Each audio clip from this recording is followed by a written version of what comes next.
আপনারা দেখছেন বাংলা তুমি কার, অর্থাৎ ২৬-এর বিধানসভা নির্বাচনে বাংলা কোন দিকে যাচ্ছে। নমস্কার, এই বিশেষ অনুষ্ঠান নিয়ে আমি দেবাশিস চক্রবর্তী রয়েছে আপনাদের সঙ্গে। প্রাচীনকাল থেকে বিভিন্ন রাজত্ব, প্রাক আধুনিক যুগে মারাঠা আক্রমণ সহ বিভিন্ন ঘটনার সাক্ষী বর্ধমান। ২০১৭ সালে এই জেলা ভেঙে পশ্চিম বর্ধমানের সৃষ্টি হয়। আর আজকে আমাদের আলোচনায় তুলে ধরব পূর্ব বর্ধমান জেলা সম্পর্কে। সিএন ডিজিটালে দেখুন বাংলা তুমি কার, দাদা বাংলা তুমি কার, দাদা বাংলা তুমি কার, দাদা বাংলা। পশ্চিমবঙ্গের চালের বাটি হচ্ছে পূর্ব বর্ধমান জেলায়। ভোট বাদ্যি বেজে গিয়েছে ইতিমধ্যেই। রাজনৈতিক প্রচার শুরু হয়ে গিয়েছে জোর কদমে। আমরা ভোট হওয়া অনুভব করব, তবে তার আগে আমরা জেনে নেব এই জেলার সীমানা।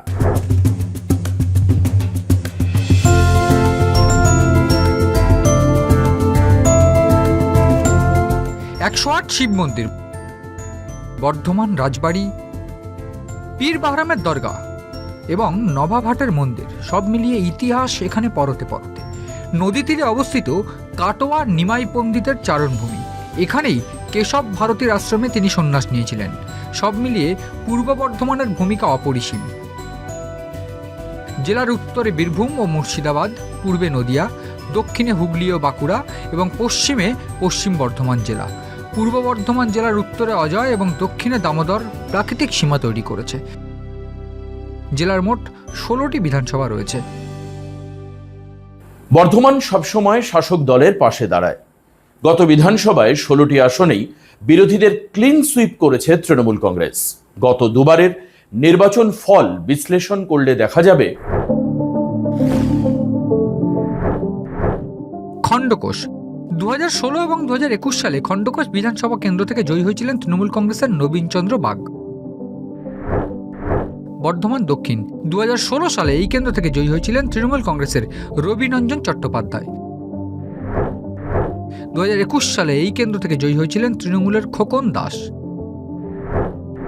বর্ধমান উত্তর কেন্দ্র থেকে ২০১৬ এবং ২০২১ সালে জয়ী হয়েছিলেন তৃণমূলের নিশীথ কুমার মালিক। রায়না কেন্দ্র থেকে ২০১৬ সালে জয়ী হয়েছিলেন তৃণমূলের নেপাল ঘড়ুই। ২০২১ সালে জয়ী হয়েছিলেন তৃণমূল প্রার্থী শম্পা ধারা। কালনা ২০১৬ সালে কালনা থেকে জয়ী হয়েছিলেন তৃণমূলের বিশ্বজিৎ কুণ্ডু। এরপর তিনি বিজেপিতে যোগ দেন এবং ২০২১ সালে বিজেপির টিকিটে ভোটে লড়েন, কিন্তু তৃণমূলের দেবপ্রসাদ বাগের হাতে পরাজিত হন।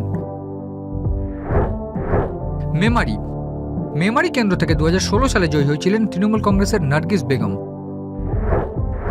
২০২১ সালে এই কেন্দ্র থেকে জয়ী হন তৃণমূলের মধুসূদন ভট্টাচার্য। ভাতার কেন্দ্র থেকে ২০১৬ সালে জয়ী হয়েছিলেন তৃণমূলের সুভাষ মণ্ডল। ২০২১ সালে জয়ী হয়েছিলেন তৃণমূলের মানগোবিন্দ অধিকারী। পূর্বস্থলী দক্ষিণ কেন্দ্র থেকে ২০১৬ এবং ২০২১ সালে জয়ী হয়েছিলেন তৃণমূল কংগ্রেসের প্রার্থী স্বপন দেবনাথ।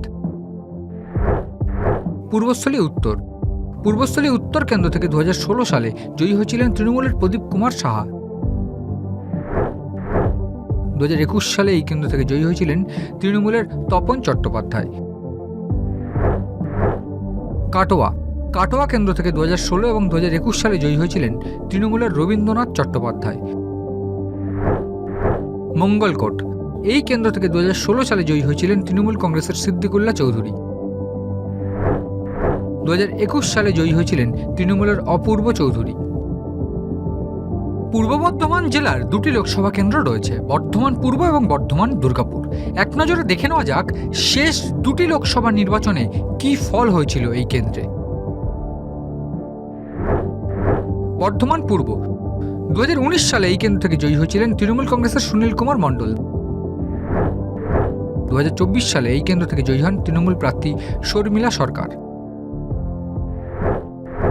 বর্ধমান দুর্গাপুর ২০১৯ সালে বর্ধমান দুর্গাপুর লোকসভা কেন্দ্র থেকে জয়ী হয়েছিলেন ভারতীয় জনতা পার্টির এস আলুওয়ালিয়া।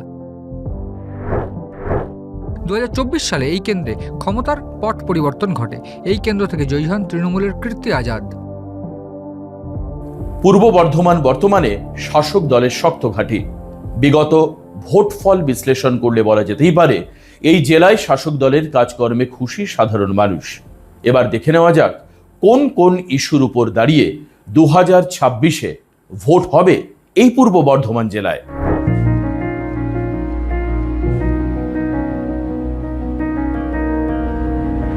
কালনা, মন্তেশ্বর ও জামালপুর সহ জেলার বিভিন্ন এলাকায় ভোটার তালিকা থেকে বহু মানুষের নাম বাদ যাওয়ায় তীব্র ক্ষোভ দেখা দিয়েছে। এমনকি কালনা কাটোয়া রাজ্য সড়ক অবরোধ হয়েছে। ভোটার তালিকা থেকে নাম বাদ যাওয়ার জেরে ক্ষুব্ধ জনতা ও কেন্দ্রীয় বাহিনীর মধ্যে উত্তেজনা সৃষ্টি হয়েছে। বর্ধমান উত্তর আসনে তৃণমূল কংগ্রেসের একচ্ছত্র আধিপত্য থাকলেও বিজেপি প্রধান প্রতিদ্বন্দ্বী হিসেবে উঠে আসছে। তৃণমূল কংগ্রেসের পক্ষে তাদের উন্নয়নমূলক কাজের প্রচারের পাশাপাশি বহিরাগত ইস্যুতেও জোর দেওয়া হচ্ছে। আউশ গ্রামের জামতারা মোড় সহ বিভিন্ন এলাকায় কৃষিকাজে সাবমার্সিবল পাম্প ব্যবহারের ফলে নলকূপে পানির স্তর নিচে নেমে যাওয়ায় তীব্র পানীয় জলের সংকট দেখা দিচ্ছে। অনেক গ্রামীণ ও শহরতলি এলাকায় রাস্তাঘাটে বেহাল দশা বড় সমস্যা হয়ে দাঁড়িয়েছে। ভোটের আগে বা পরে বিভিন্ন এলাকায় রাজনৈতিক কর্মী ও সমর্থকদের মধ্যে মতবিরোধ, বিক্ষোভ সাধারণ মানুষের মাথা ব্যথার কারণ হয়ে দাঁড়িয়েছে। আউশ গ্রামের মতো এলাকায় নারীদের নিরাপত্তা নিয়ে উদ্বেগ ও সিভিক ভলেন্টিয়ারের বিরুদ্ধে শ্লীলতাহানির মতো অভিযোগ গুরুতর হয়ে উঠছে। বিগত কয়েকটি নির্বাচন ফল লক্ষ্য করলে বোঝা যাবে এই জেলা নিয়ে বিশেষ মাথা ব্যথা নেই শাসক শিবিরের। যদিও বিরোধীদের দাবি এবারে হাওয়া বদলে যাবে, ঘুরবে, পরিবর্তন হবে। কোন পতাকায় ভরসা রাখবেন আম জনতা তা সময় বলবে। চোখ রাখুন বাংলা তুমি কার এই বিশেষ অনুষ্ঠানে। সঙ্গে রাখুন সিএন ডিজিটালকে।